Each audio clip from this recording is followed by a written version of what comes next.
good morning, good afternoon, good evening. Hope you guys are doing well. Hope everyone's having a good day so far. Today, we are going back behind my Spotify, but today we're doing an album review. Now, the two albums I have reviewed have been, Casket's new album. I forgot what it was called. I'm on a mental blank. But I reviewed Casket's new album and The Word Alive's new album. I think Hard Reset was The Word Alive's new album, and then Caskets, I don't remember. I literally am blanking on the new album title. Anyway, so those two albums I actually gave negative reviews on because they weren't as good as the previous albums, as the last album they did. This is different. So I do have some things to say about this album that might be negative. That, not to me, but like they're just things that I think should have been added to the album. But we're gonna do a positive review today. A very positive review. So today I'm gonna be going over Taylor Acorn's new album, Certified Depressant, which just came out this year. She calls it an EP.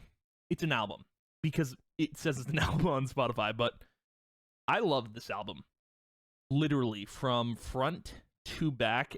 This is a certified banger. It says Certified Depressant. It is a certified banger. It's so good. I love everything about this album. I think like the singles have been great that have come off of this. I think still my favorite song is Certified Depressant. I think like the tracks that came out for the album, like Sticking Around, Good Enough, Famous Last Words, and Everything Sucks are just as good as all the singles. Certified Depressant, I Think I'm in Love, Psycho, and Coma. Now, just what I want to do in the future, I want to break down every song that Taylor Acorn has done. It's going to be way in the future, but I think it could be such a fun thing to do. Just go behind all the lyrics, talk about them, discuss them. I think it could be so much fun to do. But before we get into how good the album actually is and talking about all the stuff I love about the songs, I want to talk about the negatives real quick. Or they're not really negatives. There's things that I wanted to see in this album that I just didn't see, and I was hoping they were going to be in here. But let's just go over them real quick. So I want to go back to just her Spotify in general. We'll go over the singles real quick. So I think my first... Hold on one second. I'm just going to take this off because we're not going to listen to anything. But the first thing I want to just discuss is this song right here. So Coma is the song that's on Certified Depressant, but the version that's on the album is Taylor's version, just her singing Coma. That's it. And I love this version a lot better. Again, the original single slaps. It does. But I love the version with Cassidy Pope. I have not listened to her as an artist, but this version makes everything sound so much better.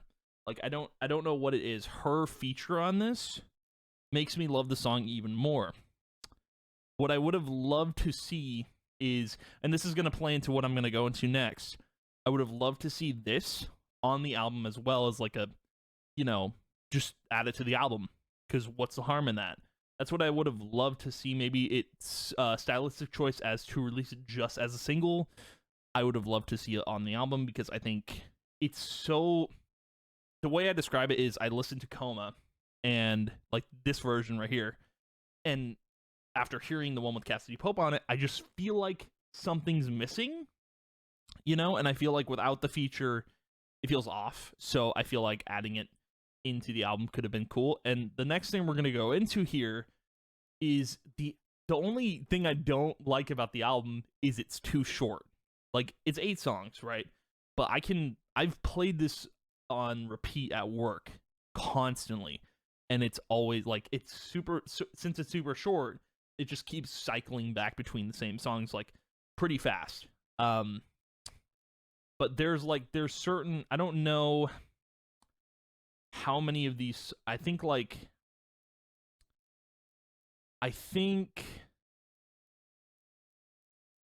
there's a couple. I think we'll go, okay, yeah, so I think Left You Instead is pop punk. At least it sounds like it is. But for me, I would have loved to see the other pop up singles, other pop punk. I can't say that word super fast. Other pop punk singles go on the album. So like, I think "Left You Instead" is pretty pop punk in my head. Shape Shifting, and even like, I can't remember if "Wishing You Hell" and 28 were. No, 28 is definitely not. It doesn't. I don't think that one sounds pop punk. But I think "Wishing You Hell" is another one that's pop punk. I would have loved to see these songs on it and just call it an album, because she calls it an EP even though it's an album on Spotify. These are the things I would love to see. Basically, more songs added to the album or added to the EP, whatever you want to call it. Just I wanted to see more on this, because there's not enough for me to call it like a really good album, even though I loved it. I just wanted more on it, you know? I like all those, like, it could have been, so what? 1,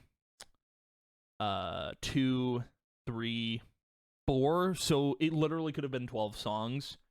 Those are my only points I wanted to go over, because like, it's so good, but it, like, there's songs that I would have loved to see on it. And again, maybe it's a stylistic choice and she just wanted to release them as singles. That's fine. I just think like that's the one thing that's missing for me for this album. But like, again, like, I loved everything on this album is a banger. There was nothing that doesn't slap. Like, everything on here is really, really good. Like, Sticking Around, I love just the there. Again, I want to do a whole lyric breakdown of every single or every song that she's done, but Sticking Around, like, there's this catchy, like, I think it's the chorus. I'm pretty sure the chorus is super catchy. There's like a lot of like long words that are like super like rhymey back and forth, like what's your condition, like what's your fixation, like stuff like that in this song that I just love. And this entire album is just, it's pop punk and I love it. It's pop punk is like my favorite genre other than metal. It's just super good. Certified Depressant, dude, the chorus, I think with her music, the chorus is they're really good. They're just phenomenal. But this song is my absolute favorite. Like, I think if I had to pick a number 2, it might be Good Enough and then Sticking Around, I think, in that order. Just top 3. But dude, all of these are super good. Like, I Think I'm in Love, like, that's like, it's like, it's hard to describe, but I just love all the songs on this album. They're just so good. Like, all of them are catchy. I can't really talk on them without, because I want to break them down so bad. But like this one, I'm gonna break this down real quick anyway. Famous Last Words is play on words, and we'll go over it whenever I do the song, but whenever I try to break down the song. But Famous Last Words is a play on words in a way. So Famous Last Words, it's 3 words in total, but it's also Famous Last Words is referring to I love you. So like, that's what the song is kind of pushing. It's like your famous last words. Like, you say I love you to someone, those are your famous last words. You have to say it to someone you actually, you know, really care for and stuff like that. But that's what I love about the song. It's talking about like a situation in which this girl thinks she has it all figured out, knows what she wants, and, you know, says those words, and now you can't go back. Those are your famous last words. But yeah, it's super good. Psycho, again, like, they're all just so, I can't talk about every song without breaking it down, dude, because they're so good. I just love listening to them on repeat. I think that's why this album was constantly on repeat for me. It was because, you know, every song was so good. Like, I just kept listening to it. And this is probably going to be a problem when it comes to the Spotify wrap up, because Spotify's going to be like, why are you listening to so much pop punk? Why are you doing that? But, and then like this one, Everything Sucks, and the hook is like, everything sucks except you, which I love that, because everything sucks right now, right? Everything sucks except the person you care about, right? I think that's kind of the message of that song. But every song just slaps, dude. Again, the only thing I didn't like about it was the fact that it was short. I think that's my only negative, if there was a negative to be said about the album.